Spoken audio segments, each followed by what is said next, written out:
Mungu ameamua kushuka kwenye levo ya urafiki wa kawaida.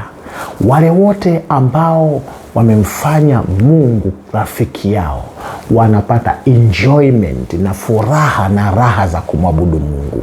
Na wale wote wanaomwona Mungu yuko mbali na wao hawana raha ya ibada. Raha ya ibada inakuja pale ambapo utamwona Mungu rafiki yako wa karibu kabisa. Kitabu cha Yohana 15:15 kinatupa maana nyingine hapa. Anasema Yesu, siwaiti tena watumwa, kwa maana mtumwa hajui atendalo bwana wake, lakini ninyi nimewaita rafiki, kwa kuwa yote niliyoyasikia kwa Baba mimi nimewaarifu.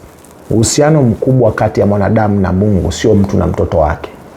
Mtoto wa Mungu ni level ya kawaida sana. Unaingia mtoto wa Mungu ambaye ni rafiki yake. Ndio maana Yesu anasema siwaiti watumwa. Lakini nataka nikutie moyo, chagua kumfanya Mungu kuwa rafiki yako. Atakapokuwa rafiki yako, unasema ibada yoyote utakayoifanya ni ibada yenye kuleta pumziko ndani ya moyo, ni ibada yenye kuleta amani na furaha na utulivu.